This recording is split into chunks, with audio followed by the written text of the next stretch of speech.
everybody, welcome back to Let's Talk. I am your host, John, and today here on the channel, we're going to be talking about 007 Thunderball. And we're also going to be talking about its Warner Brothers 4K Steelbook that just came out. But before we get into that 4K Blu-ray review, I always like to give a quick film review, and today is no different. So if you don't want to know anything about Thunderball and you're just here for the 4K Blu-ray review, you guys can skip ahead to that right now. So back in 1965, Terrence Young came back to direct the third and final film that he would direct in the James Bond franchise, that being the fourth film in the franchise, Thunderball. And this time, James Bond has to recover a couple of nuclear warheads, I believe they are, that have just been stolen. They don't know where they went. James Bond has to figure this out. You know, we believe that Spectre's behind it. This is where we get to see Spectre number 2. And this is really where a lot of Austin Powers took the number 2 stuff. You know, the eye patch. He's named number 2 because he's number 2 in Spectre. Dr. Evil's number 2. His name?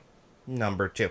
A lot of that's taken from here. This is where they know he has the buttons that he pushes. He's got the cat. You know, the guys get electrocuted and fall down. You know, all that was taken right here from Thunderball. Thunderball also starts off with the jetpack that's pretty famous in the James Bond universe. You know, this is kind of where the gadgets and stuff really start to take off. And I really like that about Thunderball. That's really one of my favorite parts because I really do like the jetpack at the beginning. Like, just showing, like, you know, MI6 can really do anything. That stuff I didn't find too cheesy in this movie. I found the rack a little bit cheesy. It's one thing I can honestly say. The rack scene, you know, we got to speed that up so it looks like it's killing it, but it's really just Sean Connery doing a lot of face acting. It's very similar to something they would do later in Moonraker. So this isn't something, this is a new trope that would be introduced into the James Bond franchise right here. You know, it just doesn't feel like it's very threatening. I get what they're going for, but it's an early, it's an early suspenseful scene. It just doesn't necessarily work. One thing that really doesn't work for me in this movie is the pacing itself and all the underwater sequences.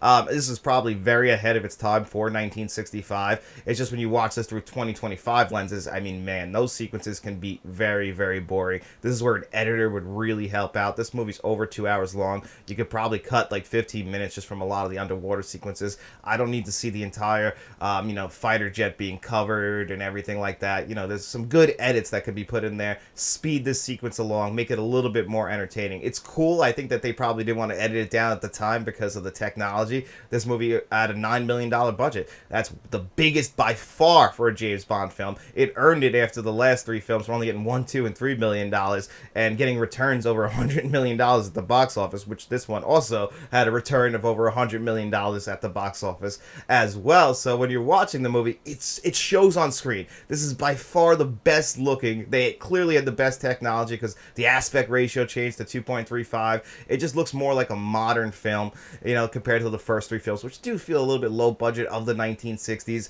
You know, they got the technology absolutely right, and I think they wanted to show it off. And those underwater sequences, they just don't really work for me. And obviously the climax of the film is underneath there. There's a reason why we have to put James Bond in orange so we can see him, because it's just like a bunch of underwater fighting, and it doesn't necessarily work. There's a lot of like similarities between this and Moonraker, and both of them, for the same exact reasons, don't necessarily work for me, but it's still a very good James Bond film. There's still a lot in here to like the one-liners work very, very well in here. You know, Sean Connery in this movie, I don't know if something was going on. He looks a little bit different in comparison to how he looked in Goldfinger. I know he's already wearing the hairpiece by now. That's not something. It's like, you know, his face looks just like a little bit puffier. I don't know what was going on at the time. You know, he's obviously still Sean Connery, handsome and debonair, where every woman wants to get with him. I think it was a big deal at the time, actually, that you could see one of the girls naked, like through like the glass. Like, not really, she's completely like blurred out, but you got to remember it's 1965, so something like that can be a little bit scandalous. And James Bond was really pushing the limits in the 1960s, and I think that the James Bond franchise really helped them to eliminate, you know, the code that was in place for just for movies in general, because, you know, James Bond's out here, he's drinking, he's banging every woman he can, he's hitting them on the ass. It's like, you know, but we still have these moral codes in place. It's like, we can get rid of those, and I think the James Bond franchise is really what helped us lead to that, especially in the 1970s, you know, these darker films, and eventually we would get a darker kind of James Bond as well, where, you know, Thunderball, still very fun, still hitting all the tropes. I love how Q treats freaking James Bond and all his gadgets. Like, you know, don't ruin my gadgets. just what you do, though. But there are some also great action sequences throughout besides the underwater stuff that I don't really enjoy. Obviously, again, still the 1960s, so we're speeding up the footage in a lot of areas. Anytime there's like a crash, and it'll take you out of it for like a brief second, but you got to remember it's the 1960s, and obviously it's still a James Bond film, so this is really a very tropey one at that. James Bond is gonna save the day. It's just that for me, on my watch through this time around, in comparison, like Goldfinger and From Russia with Love, which I really enjoyed. Unfortunately, I'd probably put Thunderball down there with Dr. No. Still slightly better than Dr. No because, Dr. No was new and they were just trying to figure out what James Bond was at the time. This, they know what James Bond is. It's just that I think this movie, unfortunately, I wouldn't say jumped the shark a little bit, but I do think that they kind of have some stuff in here that could have been edited down. And it's a very uneven film for me, personally. But anyway, we're also here to talk about the 4K Blu-ray from Warner Brothers. So let's talk about that right now.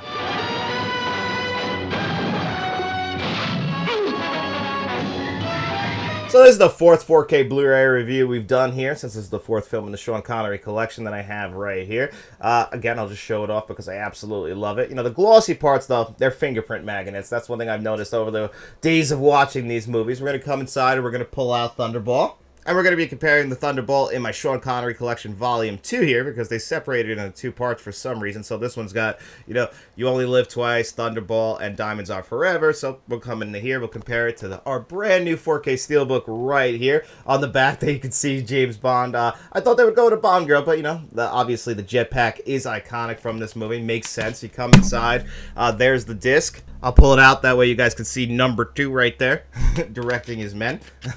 So pretty good interior box art as well. It's a nice looking Steelbook. This one's not really my favorite. Actually, I would say of the 4 I've seen so far, this is my least favorite of them. But I get what they're going for. But anyway, that's not necessarily why you're here. You want to know about the extras, the audio, and the visuals, right? Well, the extras are exactly the same. And there's a lot of extras on Thunderball, which really does surprise me, because you can go into, like, uncovering the vault. I forget, again, the menu systems are just annoying, and it carried completely over to this. But, there's a lot of cool stuff on here. One that I thought was really cool. It's a short film. It's like 17 minutes long. It's about a kid learning about how they do the effects in James Bond. It's the scene with the motorcycle and the rocket shooting out and how it destroys the... is that a Cadillac or a Chevy? Not entirely sure. But anyway, it saves the day for James Bond. And it's, taking a kid to set and showing him everything. I think his name is Dennis. Showing him everything that goes into making a Bond film. It's really fun. It's kind of like showing, it's very cheesy. It's very much of the 1960s, but I thought it was awesome. It's a really cool little short film. I could recommend you guys checking that out. There's 3 little mini documentaries about Thunderball. One's 27 minutes, one's 31 minutes, and one's 10 minutes, I want to say. But still, they go into pretty much every detail, and I appreciated that. The usual stuff here, the locations is also here as well. When you go to the Ministry of Propaganda section, so many extras. So I can't say that I wanted any new extras, because they really have everything when it comes to Thunderball. Goldfinger, I would have liked a little bit more, just because Goldfinger is very important, but Thunderball, they have so much. That just shows you that this movie was, I think it made $140 million back in the day, so this was a huge success. So even my personal feelings about the movie aside, it's awesome the amount of extras that they gave us. So I can't blame them for putting no new extras on the 4K. But then we get into the audio.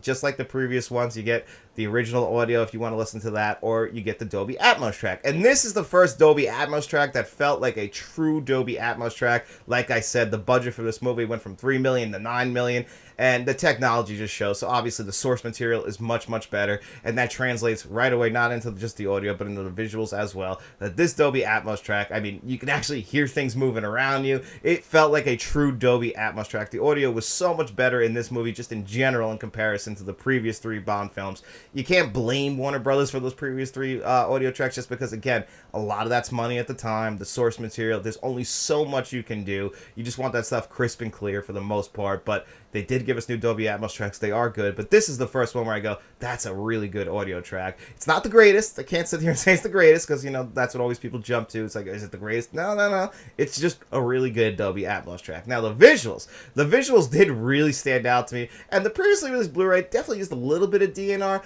but that Blu-ray is not bad. Again, the visuals and quality just in general of the film is much, much better than the previous 3 films. So, now we have an aspect ratio of 2.35. The first 3 films, the Blu-rays themselves, like, cropped it and everything, and it wasn't the right aspect ratio. This is the same aspect ratio. You're going to have the black bars on the top and bottom, but, the widescreen effect, it all works for this film just to make it a better looking film in general. And I didn't think that Blu-ray was as bad. So, like, the jump is noticeable. The colors especially, it's going to be much, much, much more fuller, sharper. It's a noticeable jump to 4K Blu-ray. It's just the previous Blu-ray just isn't as bad in comparison to, like, the previous 3. So you might not see the world's biggest jump in comparison, but it's very even. It's not the brightest 4K Blu-ray I've ever seen as far as the color, as far as that goes. If you have a Panasonic 820, you can turn that up, but people might think this one's a little bit dark, but that's just kind of how they filmed the movie, so I don't mind that at all.